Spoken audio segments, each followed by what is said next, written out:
Gemini rising. How you doing, Gemini? This is your reading for the Gemini new moon. Hello and welcome. My name's Chloe. I work with card divination, astrology, and as you just heard, and as you can see, I channel multi-dimensional energies through my body, both in the form of physical and vocal light language. All of this brings in healing, attunement, and activation codes to the messages that are going to come through for you today, my loves. They might be a little bit excited and a little bit loud. They certainly were in the collective reading, which I just did today, because the energy of this moon is very fast and joyful and excited and exhilarating. It's a very different vibe to what we've been experiencing over the last couple of months. It's a fresh new energy coming in, and that came in so loud in the collective reading anyway. But that's... Keep your ears safe, all right? They've just been very, very active. So this is your reading for the Gemini new moon, happening on the 27th or 26th if you're in the Americas of May 2025. Don't know why I completely forgot the month. At 6 degrees and 5 minutes, so nearly 6-6. And interestingly, the Lover's card is the number 6 in tarot, of Gemini. And there's a collective reading, and that in that collective reading, I've just done that today. That was so much fun. So much came through in that reading. There's a lot of astrology going on with this moon, and I really break down how everybody's talking to each other at the exact moment that form a frequency that we then work with over the next 6 months up until the Gemini full moon in Sagittarius season. So if you want a sort of a deeper understanding of what's going on with this moon, and that energy is going to serve you over the next 6 months, pause this video, go watch the collective reading. It was very, very fast paced, lots going on, lots of channeled messages. The tarot was really cool as well, like really highlighting the astrology and being in alignment. And then come back and watch this video and see how it relates to the Gemini area of your chart. It's the last moon we're having with Jupiter, last new moon in Gemini we're having with Jupiter for the next 12 years. So it's kind of got a bit more weight to it than usual. Now I read for the rising signs. So for those of you who don't have Gemini in the first house where your ascendant is, which is the rising sign, look to the house that it does fall in your natal chart. Look to the themes of that house, and you want to apply those themes along with all the other meaning you've got going on in the sign of Gemini to the messages that come through, because it's going to be as if that Gemini energy, wherever it falls on the natal chart, has now energetically moved to the first house. So the astrology that I'm going to talk about for the rising sign will always still link in. You've just got to add on your own natal chart meaning on top of it. For example, I'm speaking so fast. I spoke so fast in the collective reading. This is the fast. You are the fastest sign in the zodiac. There's no getting around it. Lol, the guides are really here for it. What was I saying? Yeah. So, for example, I've got Gemini in the 11th house. I'd apply the themes of the 11th, and I've got Chiron there with Pallas Athena. Pallas Athena plays a role in this moon, so just thought I'd bring that in. And so I'd apply all of that to what comes through here, right? Itala, take what resonates and leave what doesn't. Itala disha tuma dishelimodoela tianimot otoyelema dianima. So beautiful new moon happening in your sign, Gemini. It's happening in your first house, the house of self, the embodiment of your actions and your deeds, the lens in which you walk through the world, right? It is your body, your character, your sense of self. It's often how other people see you rather than perhaps your sun or your moon, because it's the lens in which you are embodying and moving through the world. It's one of the most powerful houses in astrology, and you've got a beautiful new moon happening here. So we are going to get... what are we doing? I hadn't even figured it out. It's very off the fly, this Gemini energy. We're going to get a card predominantly that's focusing on what is being activated, what code is coming through with this moon for you that's then going to unfold over the next 6 months. think I'm going to keep it really short and sweet, and we're going to get a card on how to work with that energy, and how to amplify that activation code, right? And we've got 3 oracle decks that I'm working with, so we'll do those at the end.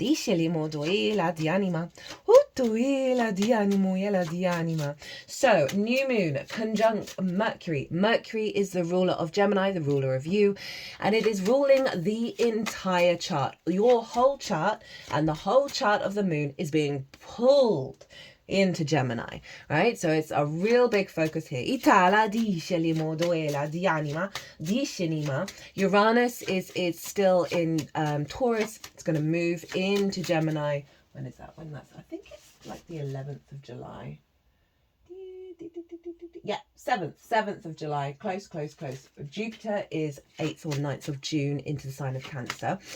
So we've still got a little bit of Jupiter left. So Uranus is also conjunct Mercury, the Sun and the Moon, but it's doing it from Taurus. And so it's really bringing through a releasing of limitations in your unconscious spaces, right? And allowing new energy, fresh new energy, new ways of perceiving reality based on the liberation going on in the unconscious realms of the 12th house connected to this moon, is really allowing you to step into gear.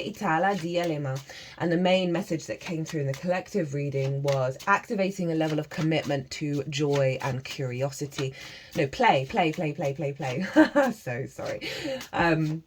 And that is down to the fact that this moon, this new sense of self, this re-emerging, obviously you have one every year that closes out a cycle of new beginnings that you've activated in your chart. And then it's now culminating in this fresh new energy.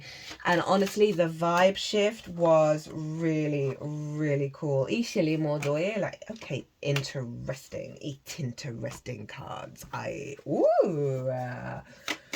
Very interesting.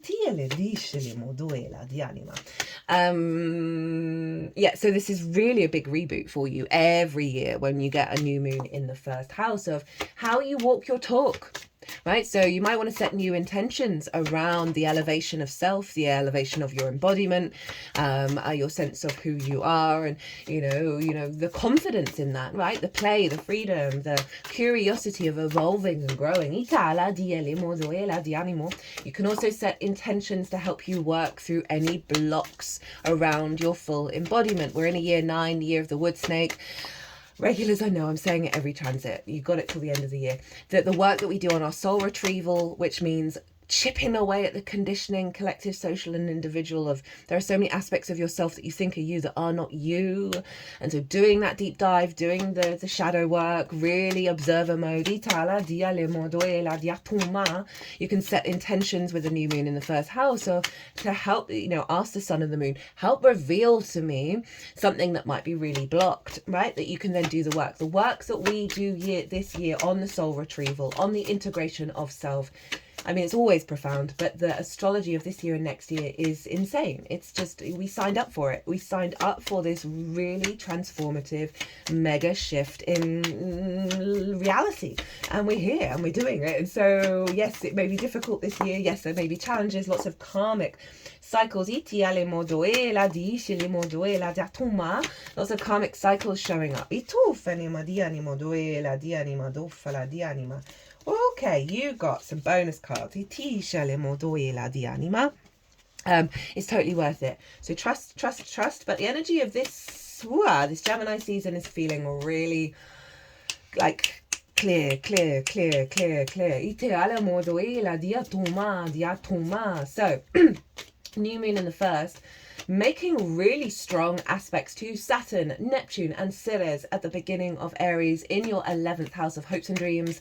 Friends, groups and alliances are reaping the benefits from your 10th house. It is the house of good spirits. I'm going to do the Saturn in Aries transit next weekend. So I'm going to go deep diving into that. But essentially this is the level of commitment of creating a new reality based on our original based on our original frequency, right? Our original instincts, building from your hopes and dreams through the embodiment of self, being in alignment and connecting to soul family, right? Being confident in your expression of self, and therefore leading to a unfolding of trust in the play and the creation energy you're bringing to the table, in regards to the manifestation of your hopes and dreams. Jupiter in your sign, Gemini, not for very long. It's not going to retrograde into your sign. It's going to fully move into Cancer, which is its favourite sign to be in. It's exalted in Cancer, other than Pisces and Sagittarius. Pallas Athena is trining Jupiter over in your 9th house of perspectives. She is about long-term wisdom. Jupiter is about abundance and feeling good and confidence and this sense of faith and perspective, right? This is the very high vibrational, quick, very curious, moving from one thing very, very fast all the time, Gemini energy, is getting anchored by that Pallas Athena energy, because she's long-term energy, long-term maturity and wisdom in your 9th house of perspective, funneling into Jupiter, which is influencing this moon, right? Of really allowing us to engage in playfulness, openness, curiosity in a way that serves us for the long term, rather than the dopamine addiction, right, of wanting to do all the things all at once and not being able to focus, not being able to concentrate, getting too distracted. This feels like a really deep anchoring, right, a leveling up, along with the Saturn energy, right, of the integrity of your embodiment of self, that's leading into the integrity of you walking your talk and taking action that serve your long-term goals, your hopes and dreams. Mars and Venus with Chiron as well are trining each other. So Venus, Chiron in Aries. Deep wounds around connection, love, desire, healing, harmony, all of that being transmuted, shifted and changed. So we are able to stand in our autonomy, our fiery energy of Venus in Aries, with Mars operating from the heart space with our actions, right? So the way that you find meaning in the day-to-day, you're seeing it come from a heart space. You're seeing an alignment and doing probably very deep healing around your hopes and your dreams and your connections to that, with Venus and Chiron up in your 11th house. But essentially, this is a real alignment of you finding meaning in the day-to-day and creative ideas and facilitating deep wisdom in your day-to-day, in how you express yourself, with this element of play, with this element of curiosity that is really allowing a frequency of your instincts to take you down the path you need to go without you needing to worry about it. Right, let's get into your stuff. We've got all the oracles coming out. So this is the download. This is the activation that is coming through for you, my loves, with this new moon. And we have the Queen of Cups. I really, actually, genuinely find this very beautiful, right? We don't have much water in the chart at the moment with this. We've got stuff going on in Scorpio, but that's about it. It's a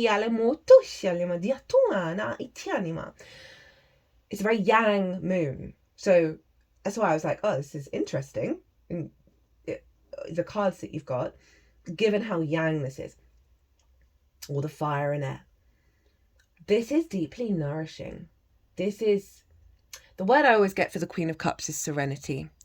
And it kind of feels like it's linked into that Pallas Athena energy of really, and Saturn, of knowing the really fast yang energy of this moon, that they've got your back with the download of anchoring it, really anchoring it in how you manifest and create in the world. Your water signs are the signs where you build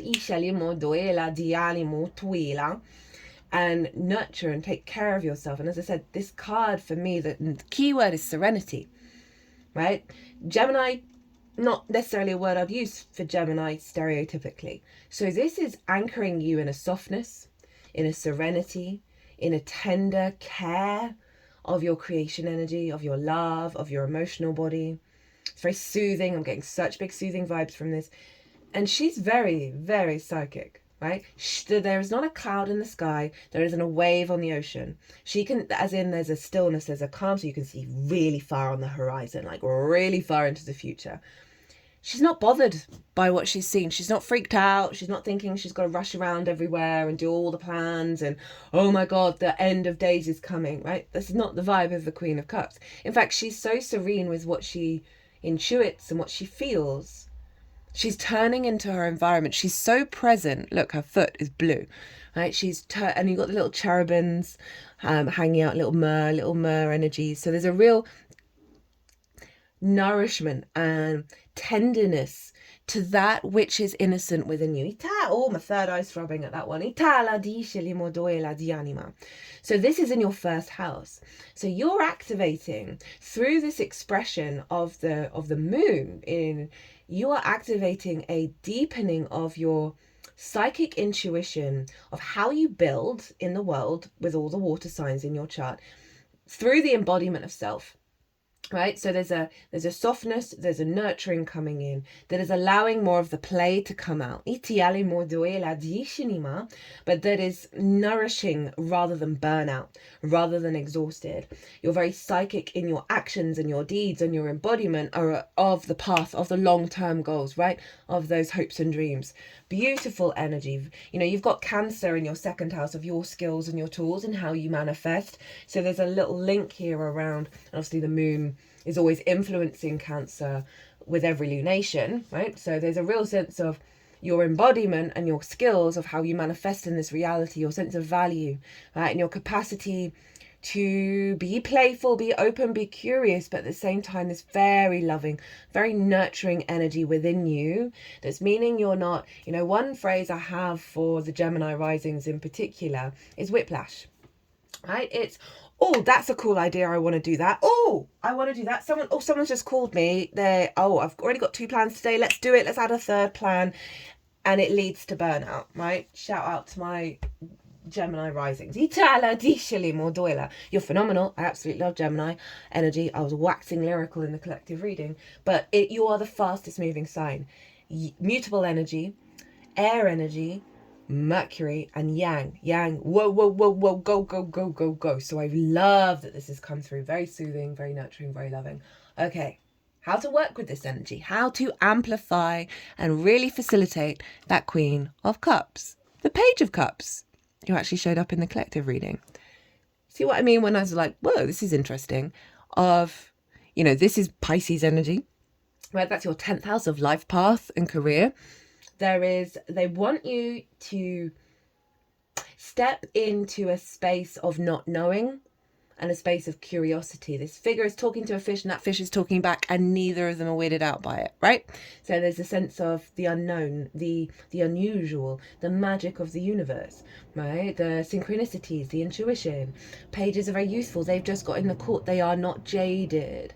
So it's really wanting you to tap into your emotional body that's going to help influence your play and your creativity and your unfolding of self, of being open to the synchronicities, open to the signs, right, of communicating to yourself with love and care, right? Be open to the magical parts within yourself that are going to be revealed.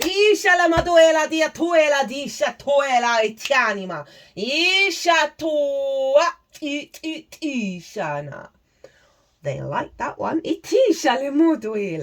Jupiter's also moving into Cancer, so this feels like a bit of a precursor.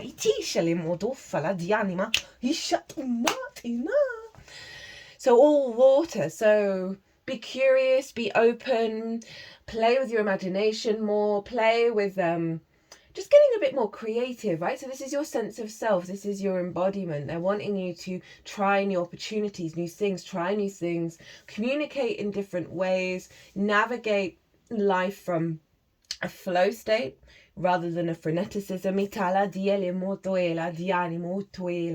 Follow your inspiration, follow the love. One of the key messages I'm really getting is talk to yourself with love and with magic.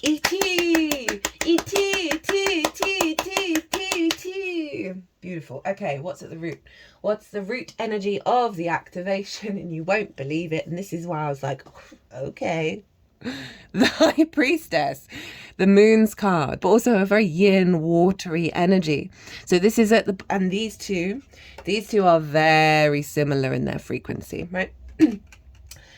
She knows she's drawing towards her that which brings her abundance. So this is kind of tied into the yang energy wants to go, wants to have all the plans, right? Jupiter squaring Virgo, the South Node in Virgo, letting go of that.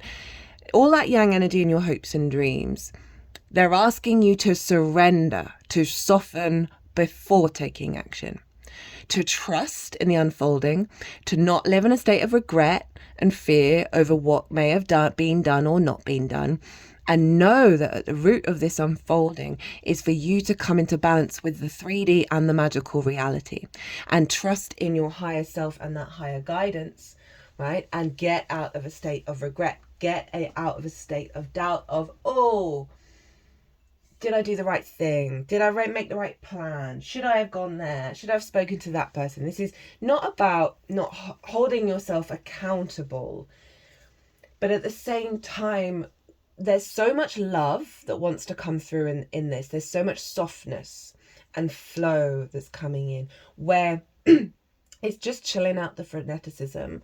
And in regards to those hopes and dreams of like, these are all very, it will unfold in the right time, rather than, I've got to do this now, I've got to do that. If I don't do that, then that's not going to happen. That kind of energy. We're letting go of that very clearly from these cards.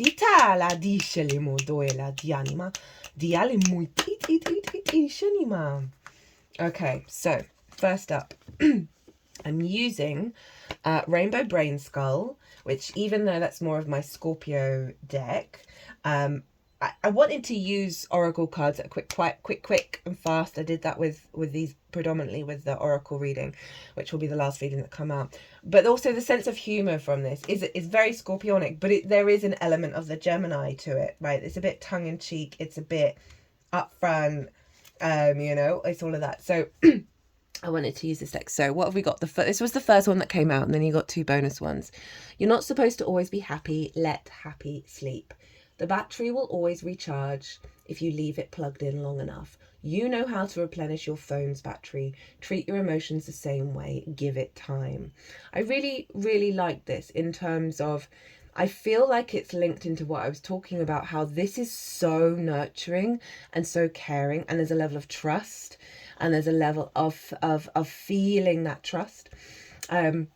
That of releasing the freneticism, of allowing that this cycle, this process of the fear and the worry and the unhappiness that can come from that freneticism, that can come from that hyperstimulation that is being soothed at such a phenomenal level, that is allowing you to release a cycle of not being content within yourself, right?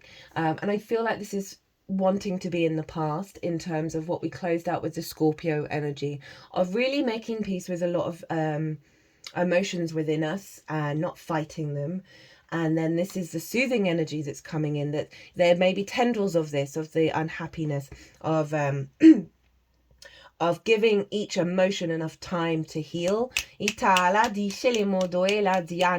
I don't feel like you're going to have lots of things that go really hideously wrong. That's not the vibe that I'm getting. It's you're being given the space to allow a lot of healing to come through, but I don't feel like you're going to be swamped by it. I think there's going to be a lot of play and a lot of love coming through at the same time, that is allowing those emotions, that, because if you're moving so fast all the time, those emotions don't have time to catch up and process and heal. That's really beautiful that's come through. Okay, they're really putting that underneath that whole deck of some deep emotional healing that's going on in the background during this process. That is allowing you to be more tender and loving towards yourself.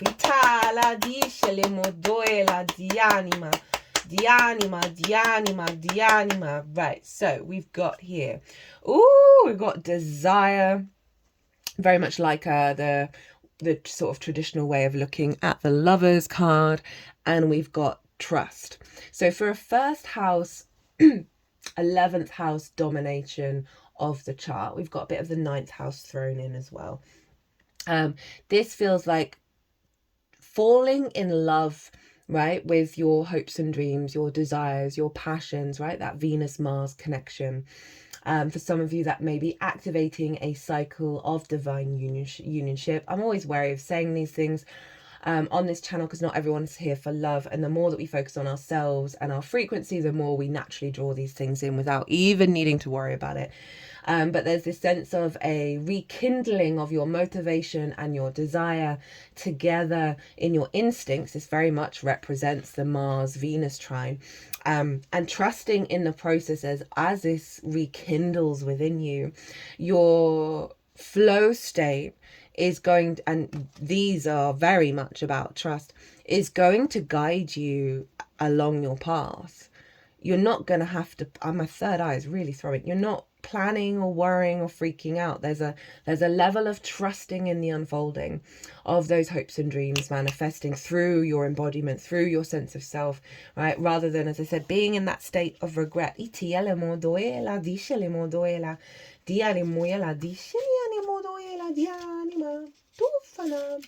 Okay, so the other very quick deck that we're using is the Astro Ascension deck.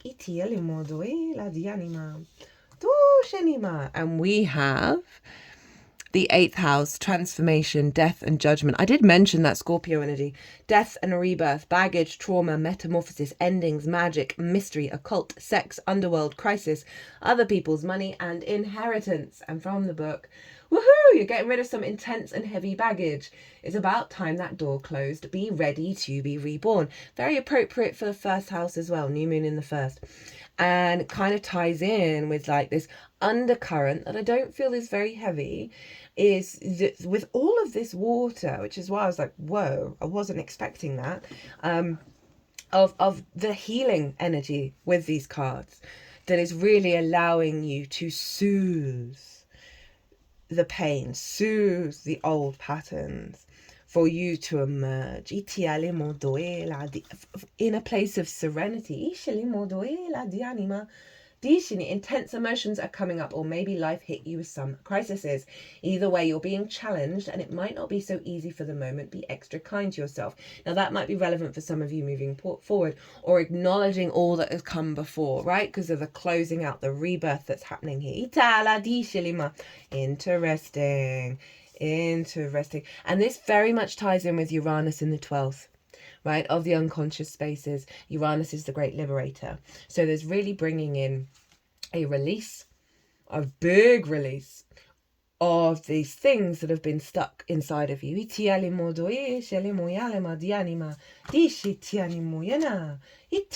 we got extra bonus cards from Rainbow Brainskull. And so we have number 19. Is that in focus? Yeah, cool. And the thinking mind acts like it's everything. It took me a while to connect to that, but it's not. The thinking mind acts like it's everything, but it's not. And that's so funny. You know, air, the mind, ideas, and you've got all water. Of course, the mind believes thinking is the solution to everything. It's the only thing it knows. Wipe the chalkboard that is your mind.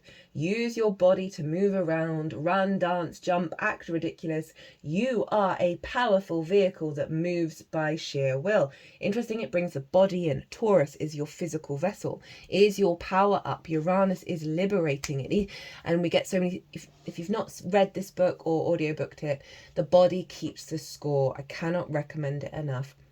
That we keep so much stuck trauma in the body, and we are activating a huge new karmic cycle collectively this year and next year. And so big clear out, but it doesn't feel intense. It does not feel intense at all. It feels easy.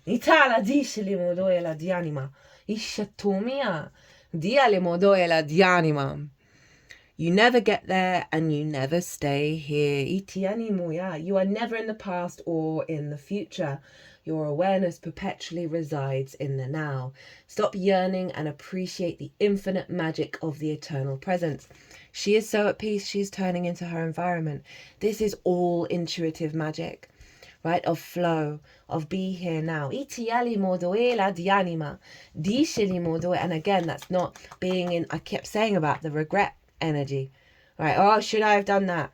Oh, do I need to do this? You know, all of that kind of here, there, and everywhere. And this feels like a whoof that is allowing that playful and powerful catalytic energy of Gemini to come through from this softness, from this beautiful softness. I'm going to leave it there, Gemini. That was pretty powerful. I hope you enjoyed this reading. I hope it resonated. As always, it's an honor and a privilege to read for you. If you want a personal reading, my website is in the description box, as is all the details of the tiers of readings you can get, and the prices. Gemini. I'm so excited for Gemini season. I love Gemini energy. My son is Virgo, so we have a kinship. And I love how, because Virgo can be a little too serious, right? A little bit. Unless it's working perfectly, we're not doing it at all. And Gemini's like, fuck it, let's try. I'm so here for that. Anyway, Gemini, be good to yourselves. Be good to those around you. Safe travels and be well until we meet again.